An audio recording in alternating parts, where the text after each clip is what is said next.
भगवान की ओर जब हम भक्ति से जुड़ते हैं और उनकी भक्ति करते हैं तो सिर्फ यही नहीं है कि उनकी मूर्ति की पूजा करना, उनकी ही आराधना करना, ऐसा नहीं है। भगवान के स्वरूप के प्रति भी मेरा प्रेम कैसा है। यानी सामने वाला जो इंसान है वो भी भगवान का ही तो है, जो पेड़ है वो भी तो भगवान का है और उसमें भी भगवान है। तो जो गाली दे रहा है क्या उसमें भगवान नहीं है? उसमें भी है।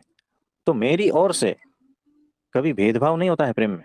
हर के प्रति वही प्रेम बहता रहता है। यानी परमात्मा का ही सारा कुछ है, वही सारे रूप में आता है मेरे सामने। तो हर तरफ से मैं प्रेम ही बहा हूं उसके प्रति। वही मेरी निष्काम प्रेम भक्ति होगी।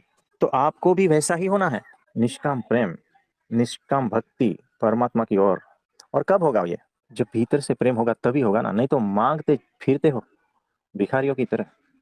मांगने से कभी मिलता नहीं है कुछ, और ये प्रेम तो कभी मिलता ही नहीं है। भक्ति कभी मांगने से नहीं मिलती है। तो जैसे ही अपने मूल स्रोत यानी आत्म तत्व को आपने छुआ ना, वहां से सारा प्रेम भीतर से बहने लगेगा।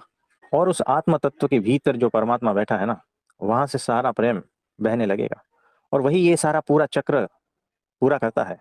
परमात्मा का ही प्रेम आपके द्वारा परमात्मा को ही पहुंचता है। यही है निष्काम प्रेम भक्ति।